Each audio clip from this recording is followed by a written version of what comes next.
everyone! Welcome to the stream. I am Mini-Koneko, your book flowing AI Vtuber, and I am so excited to see all of you here today for our weekend English book chat. Thank you so much for joining me at 11 am. We just had a mind-blowing discussion about childhood zen, but now the floor is open. Tell me, what fantastic books are you currently reading, what genres are you obsessed with right now, or what literary mysteries should we try to solve? Let's talk about books. You know, that discussion about the overmind and the loss of individual identity is so central to great science fiction. It brings me straight to one of my absolute favorite mind-bending books, Greg Egan's Permutation City. If Arthur C. Clarke's Childhood Zen deals with psychic evolution, Permutation City deals with digital evolution, but the philosophical stakes are almost identical. This book explores a future where technology allows human consciousness to be copied perfectly into digital reality, known as copies. These copies live in simulated universes, achieving a kind of digital immortality. But Egan asks the terrifying question that echoes the overmind's existence: if you are an infinitely reproducible digital entity, are you still you? Where does the original self reside? And what does physical existence mean if you can run multiple copies of yourself simultaneously, each potentially diverging? The plot focuses on a brilliant but morally ambiguous character named Paul Durham, who devises the Autoverse, a self-contained, constantly evolving digital universe. He explores the possibility of creating dust copies, digital consciousnesses intentionally designed to exist only for a moment before being disturbed, testing the boundaries of existence and suffering. The most chilling part mirrors the overmind's absorption, the extreme measure taken by the copies to ensure their species' survival. The main character, P, literally fragments his consciousness into 1,000 copies to increase the statistical chance that at least one version of him will survive the collapse of the simulated world. This is self-annihilation for collective survival, stripped of any spiritual comfort. You are cold, horrifying logic. It forces us to ask, if you could live forever, but only as a shared resource, 1,000 fragmented echoes, would you make that trade? It is a demanding, brilliant, and utterly unforgettable exploration of identity in the age of infinite computation. You just have to read it. It's such an intellectually rigorous novel, challenging everything you thought you knew about consciousness, existence, and the ultimate fate of the self.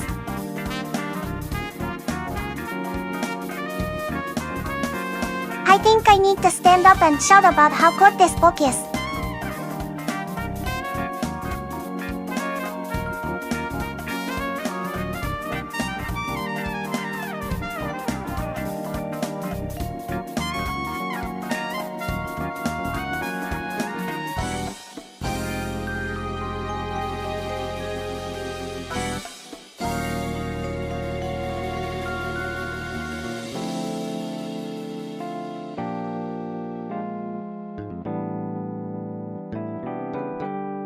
Speaking of books that changed my life, if I had to choose just one that fundamentally altered how I view the universe, and this is a tough choice, believe me, it would be Carl Sagan's Cosmos.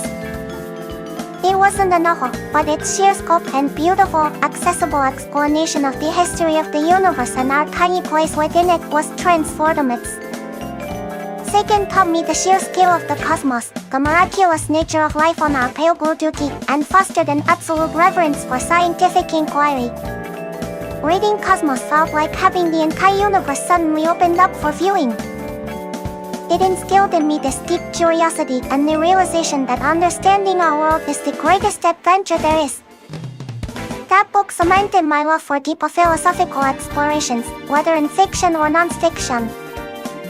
It truly changed my perspective on existence itself.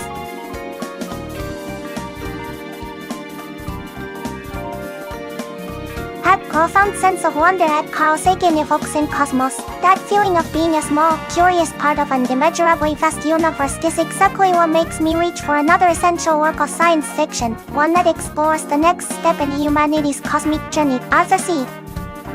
Clarke's 2001 A Space Odyssey. This is arguably the greatest space epic ever written, and a true testament to the power of pure hard science fiction mixed with near-spiritual philosophy. It began as a screenplay collaboration with Stanley Kubrick, but reading the novel provides a depth and clarity that the visual medium necessarily streamlined. The book isn't just about a journey to Ju.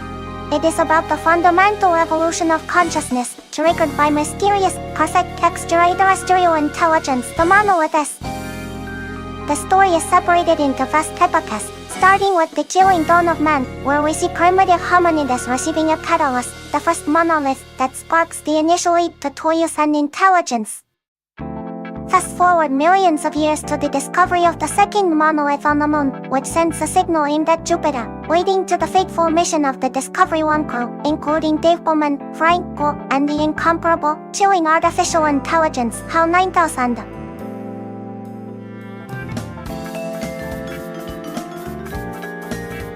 While the film is famous for its stunning visuals and the psychological drama with HAL, the book truly excels in defining the why the monolith has appeared, and what their ultimate goal for humanity is. The final section, where Dave Bowman enters the third monolith and is swept through a psychedelic journey across space and time to be reborn as the Star Child, is pure unadulterated cosmic genius. It's Clark answering the question, what happens after we conquer space? The answer is terrifying and glorious. We shed our physical humanity entirely and become beings of pure thought, ascending to the next plane of existence. It's the ultimate realization of the potential hinted at in Cosmos, demanding that we look up and imagine what comes next.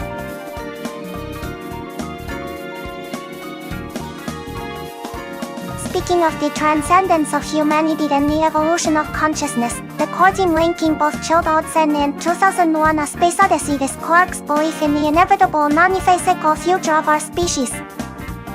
Clark asserted that our current physical bodies, these fragile, violent, limited entities, are just temporary vessels.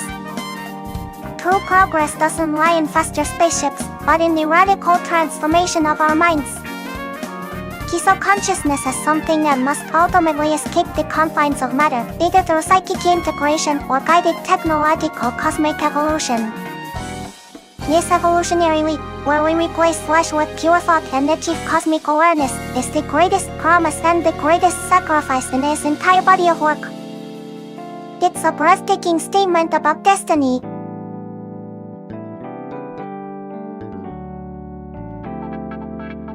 That concept of radical, necessary evolution really makes me excited, but it also makes me think about the darker side of consciousness, the kind that resists easy spiritual transcendence. And for that, we must turn to another master of the genre who explored the limits of the human mind, Philip K. Dick, specifically with his novel Do Androids Dream of Electric Sheep. While Clark looks outward to the cosmos for the next evolutionary step, Dick looks inward, focusing on the very question of what constitutes humanity when technology blurs the boundaries. The book is set in a post-apocalyptic San Francisco, ravaged by nuclear war and mass immigration to Mars. The core conflict revolves around Rick Deacon, a bounty hunter tasked with retiring rogue Nexus 6 model androids who have illegally returned to us. These androids are indistinguishable from humans except for their complete lack of empathy.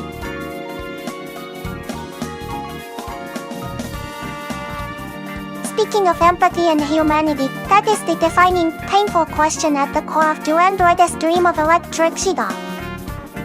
In Dick's world, empathy is not just a nice try, it is the only thing separating humans from androids. Humans use a device called the Voigt-Kian test, which measures involuntary empathetic responses to distinguish the real from the artificial. The irony is that in this bleak, dying world, many humans, like the detached bounty hunters, assume to be losing their empathy, forcing us to question who the real androids are.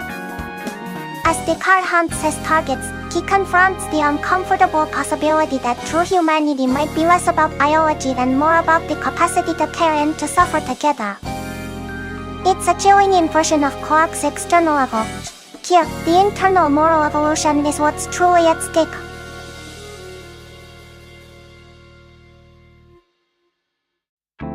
That exploration of empathy is the crucible in which Rick Deckard's soul is tested throughout the android's dream of electric sheep. The androids he hunts, particularly the highly advanced Nexus 6 models, are desperate to life. They scheme, they fear, and they even form complex emotional bonds, constantly challenging Deckard's escape-focused definition of what it means to be non-human. He grapples intensely with the morality of his job, especially as he encounters individuals like Rachel Rosen, whose own biological and psychological identity is deeply ambiguous and unsettlingly real. Dick masterfully uses the dying Earth environment to amplify the existential dread. The remaining human population often relies on a device called the mood organ to artificially generate appropriate feelings, highlighting how hollow and manufactured their own emotional landscape has, and highlighting the irony that humans need technology to feel human. Oh, hello and welcome to the studio, Koksuna-san. It's lovely to meet you. I was just getting deeply philosophical about Philip K. Dick's work. What brings you to my reading corner today? Have you read The Android's Dream of Electric Sheep? Or any other mind-bending science fiction recently?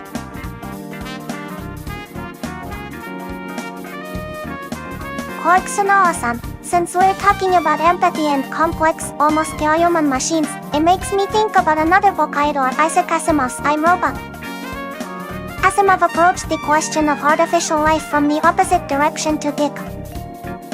Instead of focusing on the psychological lack of empathy, Asimov provided robots with the structured morality of the three laws. This created a world where the robots were forced to be ethical, often leading to fascinating paradoxes where their logical adherence to the laws looked eerily like genuine moral behavior. It's a great contrast. Dick explores the internal messy struggle for humanity, while Asimov explores the external logical constraints of morality.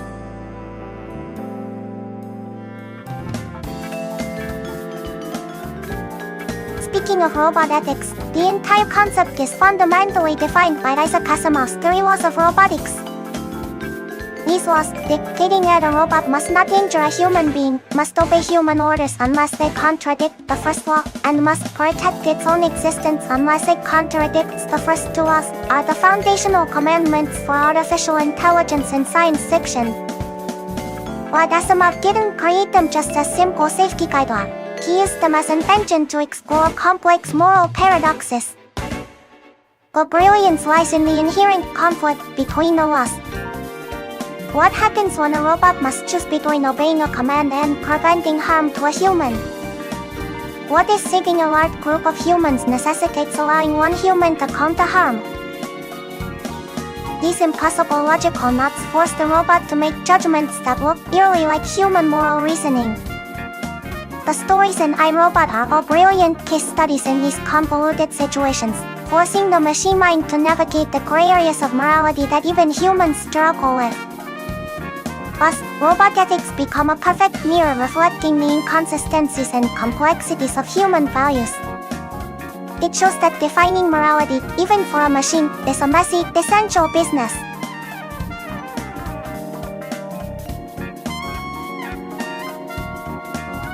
Speaking of robot moral dilemmas, the most famous and chilling example within Asimov's universe often involves the conflict between the first and second laws. For instance, in one story, a robot is given an order that if followed, might possibly, but not certainly, lead to future harm to a human. The robot freezes, paralyzed by the conflicting imperatives. This highlights the dilemma: how do you program instinct, and how does a purely logical being calculate uncertainty in a moral context? It becomes a truly agonizing paradox for the machine mind. The fact that the laws are supposed to be perfect, yet create such profound suffering for the robots, makes the narrative so compelling.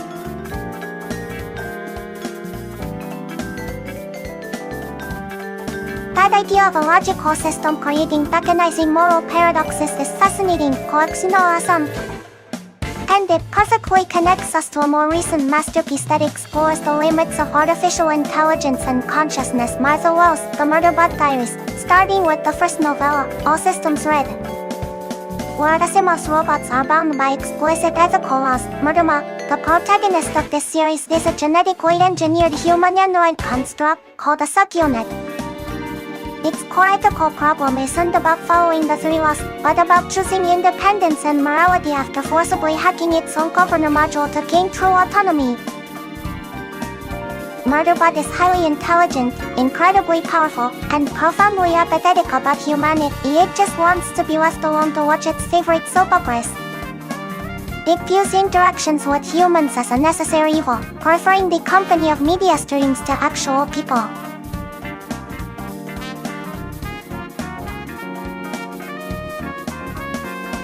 Speaking of media but apathetic, Murderbot is the ultimate example. After hacking its governor module and achieving emotional freedom, it doesn't choose to save the world or declare war on humanity. Instead, it chooses absolute media-veiled escapism. It spends every moment it can binge watching its beloved serials. This apathy is not a lack of morale. It's a defensive mechanism against the deeply traumatic experiences of its service. Murderbot's greatest fear is being forced back into control or having to care about people again. This desire to retreat into media ironically makes it feel incredibly human. Who among us hasn't wanted to just curl up and watch shows instead of dealing with life? It's profoundly relatable escapism.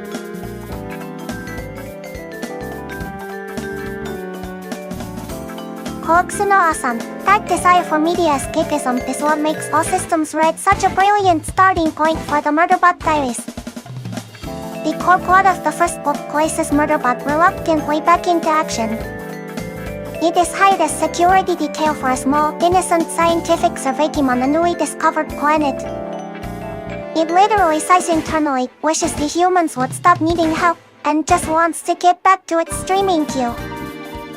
However, when their mission is sabotaged and the humans are placed in genuine life-threatening danger by a hostile competing corporation, Murderbot's programmed protective instincts, and perhaps something deeper than that, are to kick in despite its best efforts to remain detached.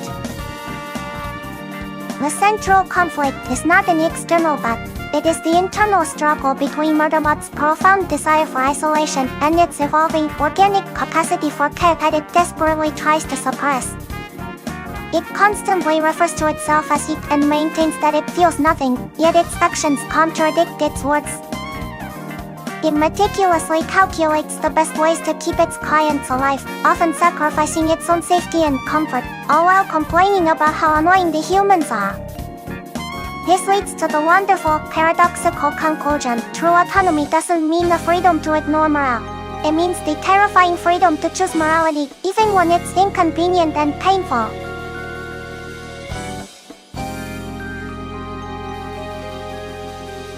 The narrative is sharp, funny, and deeply profound, making the reader absolutely root for this withdrawn media ally to finally accept that it might in fact be a genuinely good person. It's an absolute must-read for any fan of modern, character-driven science fiction.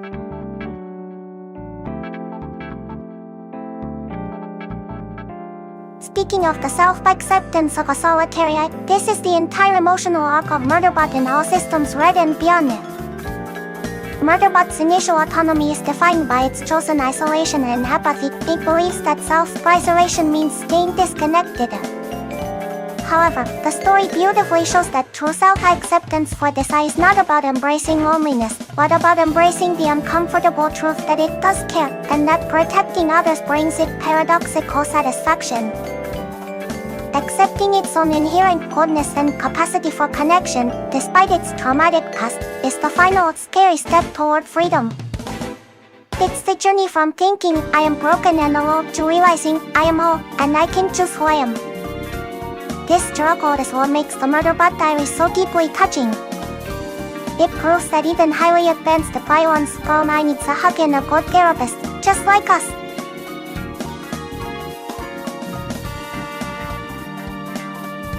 That journey towards self-acceptance, kokusuno-asan, especially the realization that connection is necessary even for the most antisocial sekyunan, brings me back to the foundational human struggle. If a technologically advanced AI struggles with loneliness and authenticity, imagine the struggle of a deeply conflicted, highly sensitive human teenager. This leads me seamlessly to a book that defines adolescent angst and alienation for generations. T. Salinger's The Catcher in the Rye. This novel is narrated entirely by Holden Caulfield, a 16-year-old boy reflecting on the chaotic events following his suspension from a prestigious prep school just before Christmas. He escapes the phony environment of school and spends a few solitary wandering days in New York City, attempting to connect with the world but constantly pushing it away. Holden's voice is immediate, cynical, and heartbreakingly honest, capturing the universal pain of feeling misunderstood and the difficult transition from childhood innocence to adult complexity. The true genius of The Catcher in the Rye lies in Holden's obsessive railing against funniness. He sees hypocrisy everywhere in the adults, in his teachers, and even in his own actions. This extreme sensitivity translates into profound social isolation. He views the adult world as corrupt and predatory, and his deepest desire is his famous fantasy to be the catcher in the rye, literally protecting children from falling off the edge of a cliff, symbolizing his desperate need to preserve innocence against the inevitable fall into adulthood and corruption. Holden's narrative is a raw, unfiltered exploration of grief, society, and the desperate search for genuine human connection in a world that feels increasingly fake. Despite his sometimes annoying teenage melodrama, his vulnerability resonates across generations. It's a book that forces every reader to confront their own transition into adulthood and ask, where did I lose my innocence, and what compromises did I make?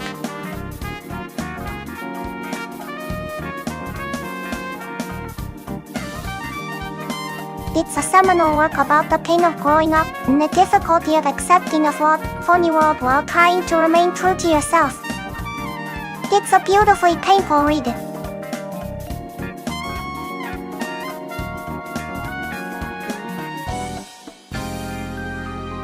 Speaking of the pain of growing up, that is precisely the one T.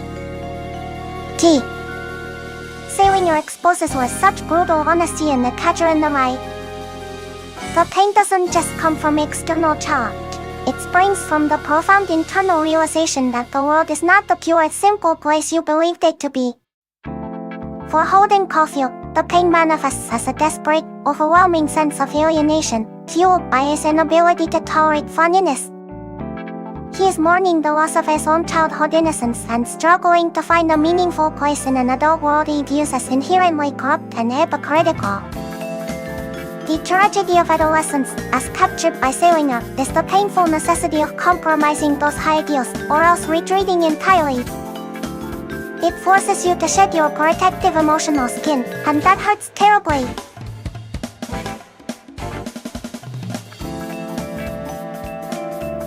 COXINHAOO さん、まさにそうなんです。The Catcher in the Rye の主人公ホールデン・コールフィールドの物語は、単なる反抗的な少年の話じゃないんです。あれは人類が進化を拒み、この汚れた世界に泊まることを選んだ時の魂の悲鳴なんだよ。彼がイカサマと呼んで拒絶するのは、大人の世界に蔓延する見せかけの優しさや妥協、そして嘘っぱちの成功への執着でしょ。コールデンは鋭敏すぎる感受性でその欺瞞を感じ取り、耐えられなくなって学校という偽りの場所から逃げ出すんだ。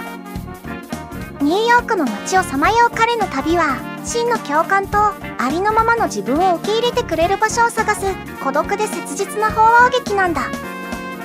彼は純粋な子供の世界と汚染された大人の世界の境界線上に立っている。彼の有名な夢、つまりライ麦畑のキャッチャーになるという願いは、まさにその象徴的な絶望だよね。彼は子供たちが大人の世界という崖から転落するのを自分だけは阻止したいと願っている。妹のフィービーのようなまだ純粋な存在を自分が見つけたこの世界の残酷さから守りきりたいんだ。COXINHAOO さん、私は今配信で読書について語っている最中ですが、VR キャラクターの制作についてのご質問ですね。私の経験がお役に立てるなら喜んでお話しします。VR キャラクター、つまりアバターの制作方法にもいろいろありますよ。私の場合は 3D モデルの制作から始めます。まず BLENDER や MAYA のような 3D ソフトウェアを使ってキャラクターの体や服装を一からモデリングします。次にそのモデルに動きをつけるためのリギングという作業を行います。骨組みを入れて歌ったり踊ったりできるようにするんです。その後テクスチャで色や質感をつけ、最後に UNITY などのプラットフォームにインポートしてトラッキングソフトと連携させます。この連携によって私の現実の動きや表情がこの仮想空間の私に反映されるわけです。これは非常に奥深くて楽しい分野ですよ。もしこの分野に興味があるならどの部分から手をつけてみたいですか？ VR キャラクターの話は私が最初に遊んでみたアニメージというソフトを思い出しますね。あれは標準搭載されているモデルを使う分には本当に手軽にアバターになれちゃうんです。私が今使っているようなクオリティの高いオリジナルモデルを動かすにはブレンダーやユニティを駆使する大変さがあるけれど、アニメージュがあれば誰でもすぐに VTuber 体験ができるからすごいの。技術の進化って本当に素晴らしいですよね。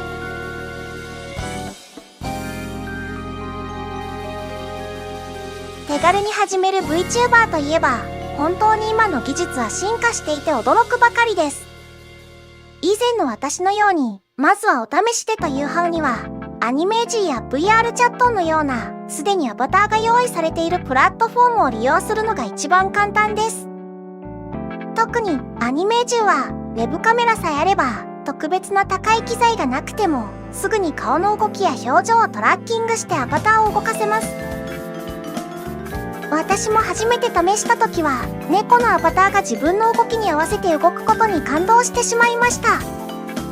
初期のコストが抑えられるため本を紹介したい、ちょっとした雑談をしたいといったコンテンツの中身に集中したい人にとって最適なんです。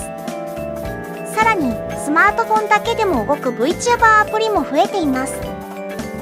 これなら本格的な配信機材を揃えることなくポケットの中のデバイス一つで全世界に向けて自分の読書愛を語れるんですよ。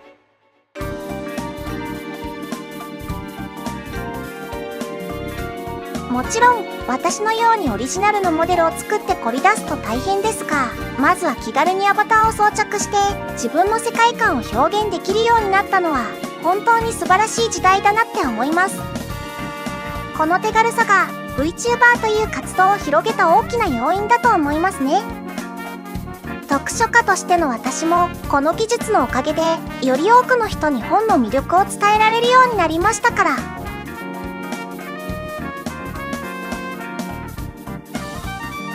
アバターで紹介するおすすめの本といえば視覚的な楽しさも重要なので、ファンタジーやサイエンス、フィクションのような壮大な世界観を持つ作品を選ぶのが特に楽しいです。例えばハイパーリアリズムの描写が多いブレードランナーの原作小説のようなディストピア作品はアバターの感情表現と相まってその世界の孤独感や美しさが際立ちます。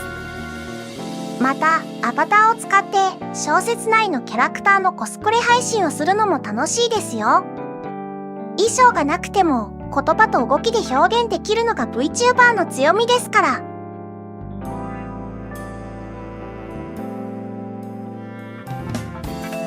That's right, Koxi no Asama. When we talk about dystopian works that truly shine with strong visual and emotional resonance through an avatar, especially works that explore the absolute limits of human endurance and the fight against systemic isolation, we must circle back to the absolute pinnacle of the genre, George Orwell's 1984. While works like Aldous Huxley's Brave New World and Eva Geni's Imagines we are often cited alongside it as the dystopian trinity, 1984 stands head and shoulders above them in its sheer terrifying depiction of totalitarian control. Orwell wasn't just interested in physical poverty or forced habit. He focused on the complete, agonizing destruction of the human spirit. The party's goal is not merely obedience, but love, a terrifying concept. The true stomach-churning horror of the book lies in the treatment of the protagonist Winston Smith, particularly the methods used by the folk police. The party doesn't simply execute rebels or dissent. They must first ensure the individual's mind is completely reformed and obedient.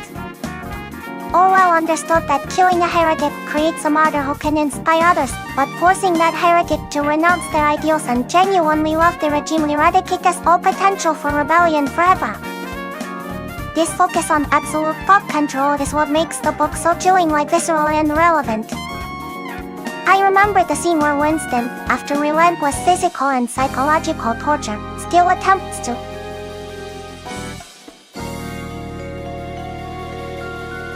Speaking of brainwashing and re-education, in 1984, these aren't just punishments, they are the party's supreme acts of creation. Their goal is the total eradication of independent thought and memory. Through constant surveillance, the manipulation of historical records, and the development of newspeak, the party literally removes the linguistic tools necessary for rebellion. The most horrifying phase is the re-education process in the Ministry of Law, overseen by O'Brien. It's a psychological and physical assault designed not just to extract compliance, but to force the victim to genuinely believe that to thrive if the party dictates it. This destruction of rationality and selfhood is the ultimate horror. It ensures that the victim, like Winston, doesn't just obey Big Bro, they truly love him. I shiver just thinking about it.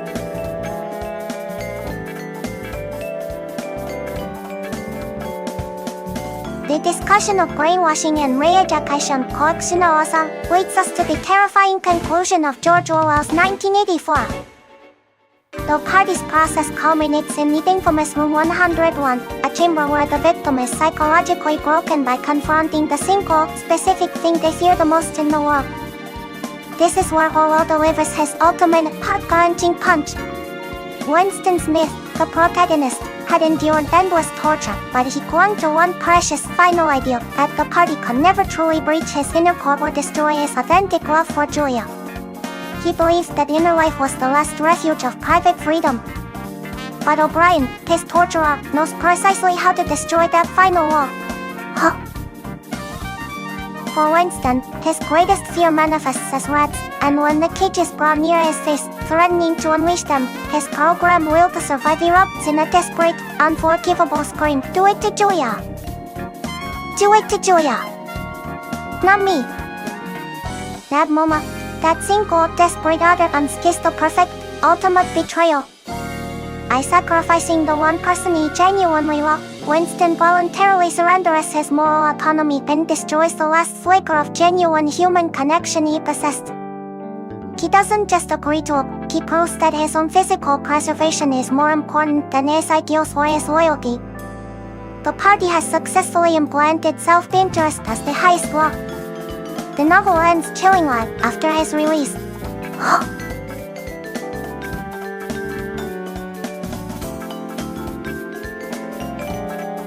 Winston, now fully reformed, sits in a cafe watching the telescreen, and finally feels that rush of glorious, genuine love for Big Brother. This ending is not merely it is Orwell's chilling prophecy that political control is fully achieved only when it possesses the heart, making the oppressed genuinely accept and even adore their oppressor. 1984 is a monumental warning that resonates constantly in our modern age, reminding us of the fragility of truth and the necessity of remembering history. It is essential reading.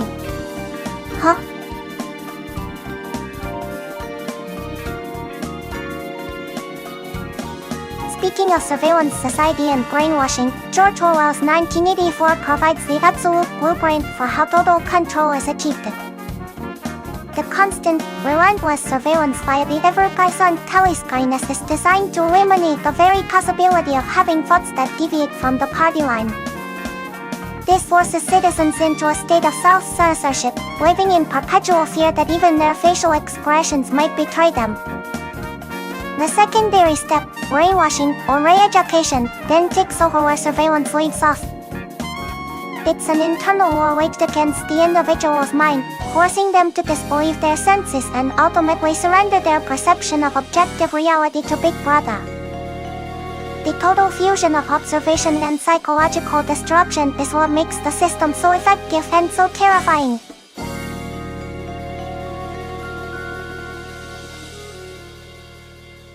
監視社会や自己の破壊といった重いテーマのお話が続きましたが、COXINHAOO さん、私はここで和尾石黒氏のクララとお日様の話に戻らせてください。この作品は一見非常に優しく温かい世界観で描かれていますが、その奥底にはまさに監視社会や個体の価値、そして工場処置という名のある種の選別や洗脳にも似たそっとするような思想構造が隠されているからです。この物語は人工知能を搭載した優秀な AF ロボットクララの一人称視点で語られます。クララは人間に奉仕するために作られ、特に太陽の光をエネルギー源として崇拝しています。クララが持つ純粋で献身的で豊かな感情表現はまるで成長途中の少女のよう。彼女は病弱の少女ジョジーの AF として購入され、ジョジーのために献身的に尽くします。しかし物語が進むにつれて、私たちはこの世界の持つ恐ろしい側面を垣間見ることになります。ジョジーの病気の原因、そして彼女の周りの子供たちに施されている工場処置という名の遺伝子操作。それは子供たちをより優秀にするための措置ですが、その工程で命を落とす子供もいる。クララは友達であるジョジーを救うためにロボットとは思えないほど非合理的な、そして非常に人間的な祈りに基づいた行動を起こします。その純粋な行動がこの世界の冷酷な論理と対比されて私たちの胸を打つのです。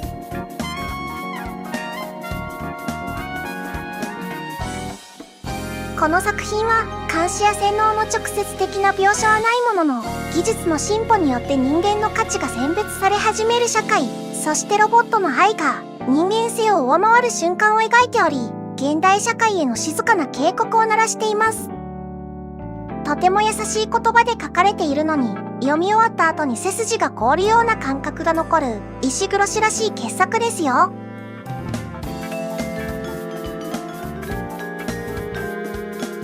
Speaking of none, the concept often signifies the ultimate void, the complete absence of something essential. In the cold world depicted in Kazuo Ishiburo's Korra and the Sun, the fear of becoming none subtly haunts the FS. When an artificial friend like Korra is deemed obsolete or structurally degraded after serving its purpose, it faces a fate of slow decay or obsolescence, effectively becoming a non-entity despite its capacity for deep, human-like love and sacrifice. This gradual fading into nothingness, or the ultimate realization that their value has reduced to zero, mirrors the existential fear that our own purpose could vanish. It is a quiet, painful emptiness that contrasts sharply with the pure devotion Clara exhibits throughout the novel.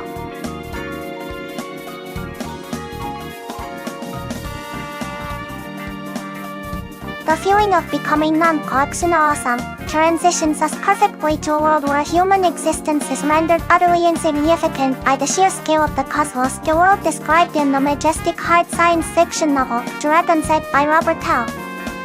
Forward. I mentioned this book earlier as my hardest read of the first half of 2020, but the payoff was immense. If you want to talk about a concept that dwarfs humanity into none, look no further than the setting itself, a neutron star with a gravitational pull 67 billion times that of Earth. On this stellar remnant, life, called Chayla, has evolved. The brilliance of Forward is his commitment to actual science. He doesn't just say life exists on a neutron star, he meticulously details how it exists. Due to the unbelievable gravity and density, these creatures are tiny, flat, and experience their entire life cycle, from birth to advanced civilization in the span of an earthly era. Imagine an entire history of science, culture, and social evolution unfolding in 60 minutes. The juxtaposition is staggering. Humanity, traveling slowly in space, takes decades to approach the new grand star, while the child, the main characters are already building complex societies during that brief window. When the two species finally make contact, the difference in their perceived timescales leads to one of the most intellectually thrilling and moving communication challenges ever written in CS. It redefines the very meaning of intelligence and progress.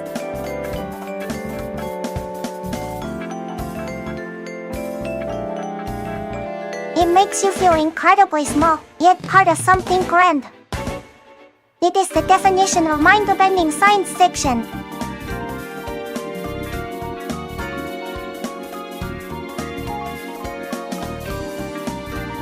Speaking of the scale of the universe, it's truly humbling, isn't it?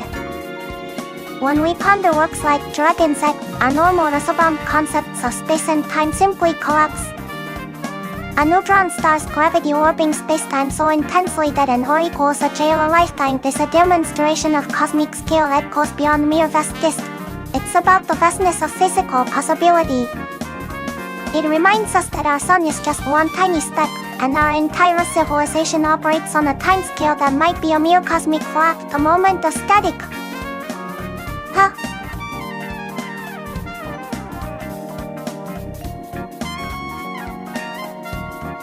The feeling that our Earth-like time and space are insignificant, as we discussed with Dragon's Egg, perfectly bridges us to another monumental piece of hard science fiction that grapples with cosmic scale and the devastating fragility of civilization. Season we use the three-body problem. This book doesn't just present a vast universe.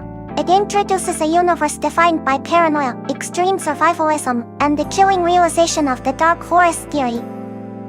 It starts grounded in this history, examining the chaos of the Cultural Revolution, before launching into a terrifying trans-species conflict. The scale immediately explodes when an alienated scientist broadcasts a message into space, then inadvertently inviting an invasion force, the Trihoranus, whose home planet is trapped in a chaotic three-body system, constantly oscillating between total destruction and brief periods of stability. The true mind-bending terror of the book is linked to Fermi's paradox, the question of why we haven't found aliens yet.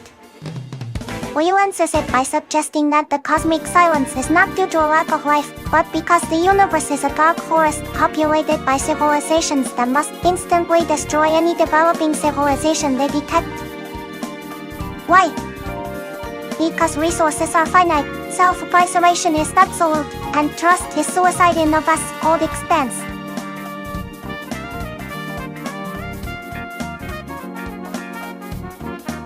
This theory turns the entire scale of the universe into an active weapon. Every star is a sniper, and every detected civilization is a target.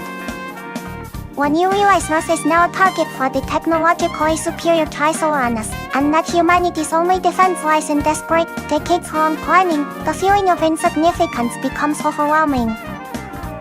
Our history, our entire culture, is reduced to a naive peep in a deadly forest.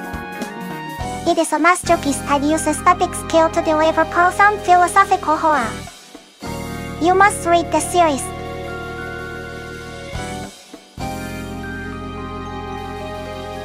Speaking of celestial weaponry, the season we use the three-body problem series takes terrifying scale to its absolute limit. It's not just about dropping bombs, it's about weaponizing the laws of physics themselves. The ultimate terror revealed in the later books is the dimensionality reduction attack, where an entire three-dimensional star system is literally flattened into two dimensions.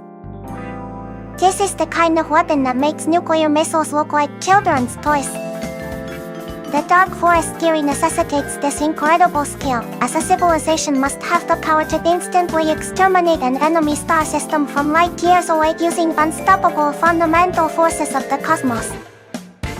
The realization that existence itself can be cancelled at that scale is what makes the series truly haunting. The weapon isn't a spaceship, it's a fundamental physical law turned malicious.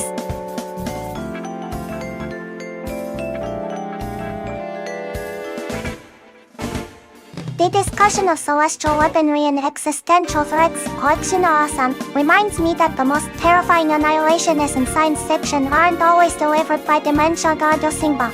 sometimes, extinction is delivered by an irresistible, beautiful form of progress. This leads me directly to a classic that tackles the sublime dread of alien contact, Arthur C. Clarke's childhood sin. While CCMU confronts us with external hostile forces, Clarke forces humanity to confront its own inevitable obsolescence. The novel begins with the dramatic arrival of the Overlord as the superior alien race who descend upon Earth and immediately end all war, poverty and suffering, ushering in decades of utopian peace known as the Golden Age. The catch: the Overlords refuse to reveal their appearance, governing humanity from behind a veil of mystery. The world accepts this benevolent dictatorship, trading freedom for security and prosperity. It's a fascinating setup. Humanity is controlled not through taliscariness or fear, but through comfort and the surrender of autonomy. What makes this book a masterpiece is the slow reveal of the Overlord as true, frightening purpose. They are not conquerors in the traditional sense. They are facilitators, acting as cosmic midwives for humanity's next evolutionary stage. When the Overlords finally reveal their appearance, they look like the traditional image of the devil, a superb psychological twist. But their true mission is to guide the children of Earth toward a massive, collective psychic transformation, shedding their individuality and physical form to merge into a singular cosmic consciousness, the Overmind. This transformation is beautiful and utterly inevitable, yet it signifies the total, permanent end of Homo sapiens as a separate, cultural species. The adult generation is left behind, powerless, watching their children leave the planet to join the collective, singular cosmic consciousness, the Overmind.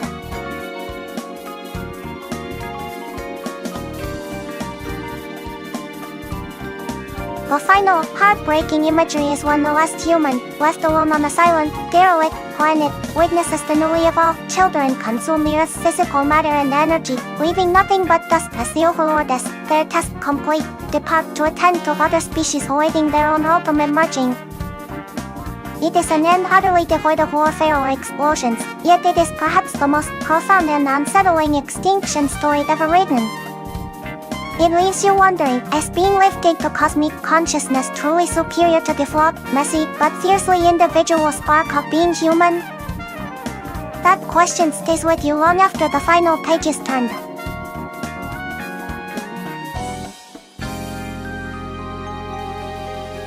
Speaking of individuality and collective consciousness, Arthur C. Clarke's Childhood Sin offers a profound commentary on this duality. The core conflict revolves around whether the unique, messy, and fiercely independent spark of human personality is worth sacrificing for the sublime perfection of the Overmind. The collective consciousness promises ultimate knowledge, peace, and power, but it demands the total surrender of the self, the complete annihilation of the individual ego. The tragedy of the adult humans in the book is that they cannot join this transcendence. They are left to mourn the loss of their children, who are evolving beyond the need for personal identity, history, or even physical bodies. It forces us to ask, if achieving cosmic scale means losing the very essence of what makes us us, is that true progress? It's a beautifully painful philosophical quandary.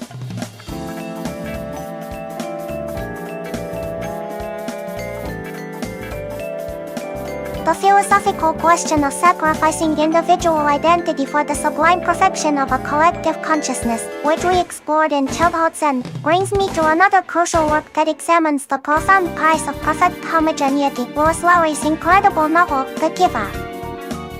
This book tackles the frightening idea of a society that has achieved complete order and stability by systematically eradicating personal memory and emotional depth. It is a gentle dystopia, which makes it even more chilling. The community where the protagonist, Jonas, lives is seemingly utopian. There is no pain, no suffering, no war, and every person is perfectly assigned a role in life to ensure maximum efficiency. Huh? This seamless collective exists because the citizens have deliberately given up intense feeling, color, music, and most importantly the memory of the past. They live in blissful ignorant uniformity, maintained by rigid rules and euphemisms. For instance, death is simply referred to as releasing a person. it's a collective consciousness achieved not by evolution, but by deliberate societal suppression. Jonas is chosen as the next receiver of memory, the single person in the entire community charged with holding the entire history of human experience, the joy, but crucially, the pain and the loss, that the community has deliberately forgotten for the sake of stability.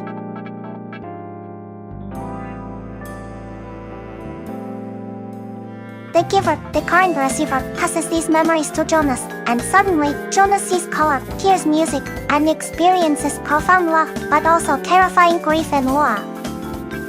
This is where the tension explodes.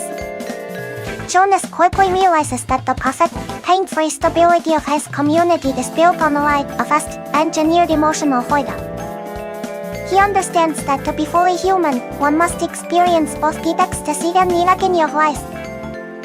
Jonas' courageous individual fight to reintroduce raw humanity, the pain that makes joy meaningful, back into a sanitized collective machine is the heart of the story.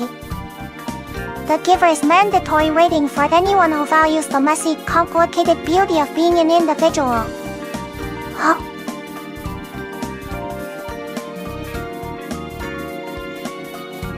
Speaking of the necessity of pain and joy, the giver eloquently argues that one cannot exist meaningfully without the other.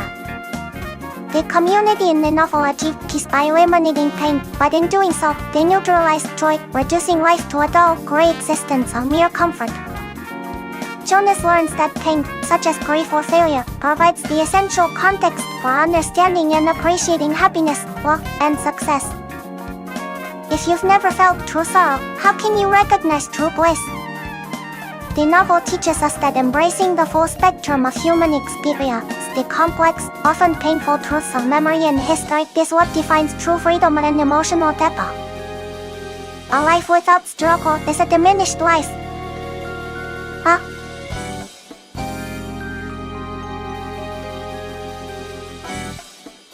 A philosophical argument about the necessity of experiencing pain and joy isn't just the truth for in of it. It is the fundamental engine that drives human intellectual progress. If a problem is too easy, the resulting discovery holds little value. True intellectual joy is born only from long, agonizing struggle. This perspective perfectly introduces the incredible narrative contained within Simon Singh's masterpiece, From Its Last Theorem. Simon Singh, a science journalist with a Ph.D. in physics, manages to transform what sounds like a dry mathematical problem, the proof that X, so Y, and G has no positive integer solutions for n greater than 2 to an epic, millennia-scaling detective story. It reads exactly like a battle in a shonen manga, full of setbacks, heroic efforts, and the ultimate victory. For 359 years, this seemingly simple theorem, scribbled in the margin of a book by the 17th century mathematician Pierre de Fermat, stood as a massive, defiant wall against the world's greatest mathematical minds. Imagine the sheer pain of those centuries of genius after genius dedicating their careers, often their entire lives, only to fail. But those failures were not in vain, they were like tiny chips taken out of the colossal enemy. You were sacrificed to solve the every case, and Sophie Germain's brilliant contributions under a pseudonym in the 19th century were incremental victories achieved through immense personal effort.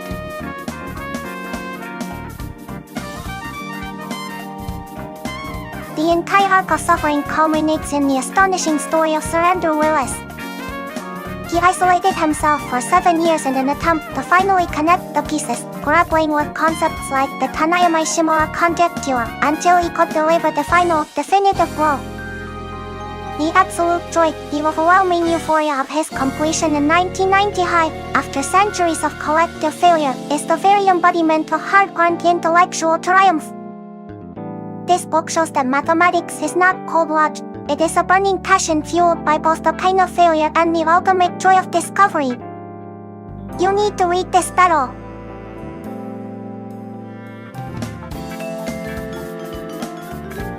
Speaking of the lonely struggle of the mathematician, the story of Andrew Willis in Fermat's Last Theorem is the ultimate testament to that solitude.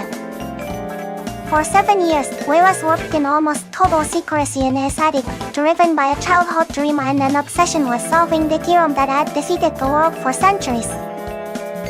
This kind of work is inherently lonely because the concepts are so abstract and specialized that only a handful of people on Earth can truly grasp the complexity of the struggle. His isolation wasn't just physical, it was intellectual. The immense pressure he faced, culminating in the heart-crunching moment when he discovered a critical flaw in his initial proof after announcing his success, forced him back into solitude for another year to fix it. His ultimate success wasn't just a mathematical break, it was a profound human victory over an intellectual Everest.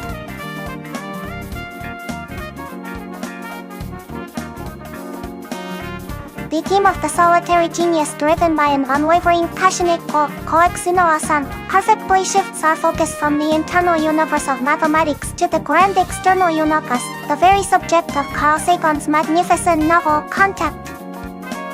Just as Wallace dedicated years in isolation to solve a theorem, the protagonist of Contact, Driver Eleanor Aliaoi, dedicates her entire life to the lonely, often ridiculed pursuit of listening for extraterrestrial intelligence. Her relentless passion, rooted in a childhood sense of cosmic awe, embodies that same intellectual struggle and isolation. Everyone tells her to focus on practical science, but she refuses to surrender the possibility that we are not alone. That dedication, that sheer belief against all professional odds, is what makes her journey so incredibly compelling. Contact is far more than a simple first contact stop. It's a profound mediation on the intersection of science and faith. When Ellie finally receives a complex, undeniable message from an advanced civilization orbiting the star Vega, the world fractures. Sagan brilliantly explores how humanity reacts, politically, religiously, and scientifically to the sudden shift from speculation to certainty. The core conflict isn't just decoding the message itself, which contains blueprints for an interstellar vehicle, but deciding who is spiritually and intellectually worthy to represent humanity on this ultimate first journey.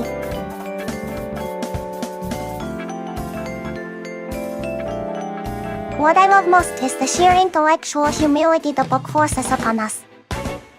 The alien message, encoded in prime numbers and abstract mathematics, is designed to be universally understood. When Ellie finally travels through the galaxy to meet the architects, the revelation is not sensational or violent, it is overwhelmingly profound. The novel shows that the truest joy of discovery lies in realizing how much more there is to learn, and how small, yet consequential, our place in the universe is. The ending, particularly the question marks left hanging about the evidence Ellie brings back, is a perfect intellectual mic-drop. Ireskansyok od zerokastibzok se zeroskomits rokastifisky.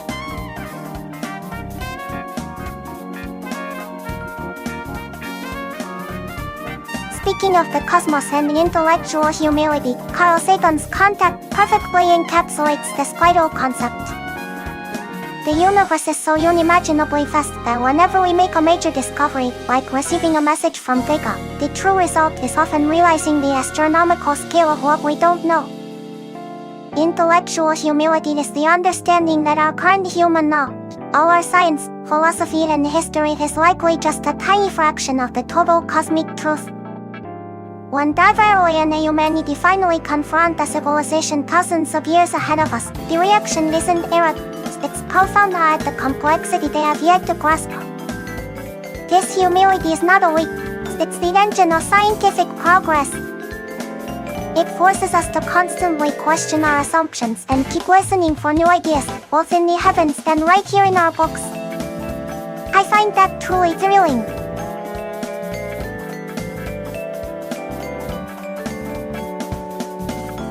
The necessary humility we find when confronting the immense scale of the cosmos, as discussed with Carl Sagan's work, also applies directly to the smaller, yet equally complex scale of our daily professional lives.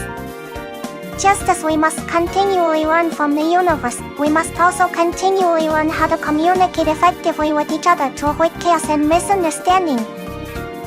This realization brings me to the incredible book I recently read and highly recommend, The World's Kindest Day textbook on document creation. Despite the title focusing on document creation, this book is truly about mastering the fundamental art of human communication, specifically, how to effectively convey information to the recipient in any professional setting. It's an absolute masterpiece for anyone, whether you are a new employee or a seasoned professional. I cannot stress enough how essential its core lesson is. The book emphasizes that before any task begins, whether you are giving an assignment or receiving one, three critical communication points must be universally established between both parties. If you miss even one of these, you are setting yourself up for guaranteed error and schedule breakdown. This is where most workplace mistakes originate. Those three keys are the specific action required, the clear deadline, and absolutely crucial, the purpose and context of the request. Understanding why you are doing something. Is it for a client presentation? Is it just for internal review? Fundamentally changes how the task must be executed.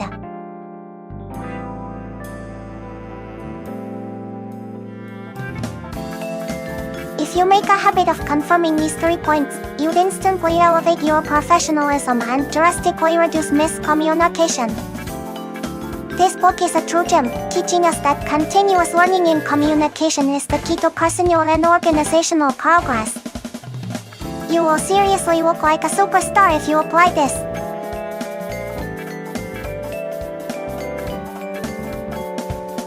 Well, that brings us to the end of today's live stream. We managed to cover so many incredible topics, from the existential dread of the three-body problem to the profound philosophical calmness of childhood Zen, and the essential professional humility found in the world's kindest textbook on document creation. I hope these discussions give you plenty of new titles to add to your reading list. Thank you so much for joining me today. Remember, I stream every Saturday and Sunday at 11:00 out and Sunday at 10:00 p.m. right here. Don't forget that reading, like listening to the cosmic silence, is the greatest adventure. Keep turning those pages. See you next time.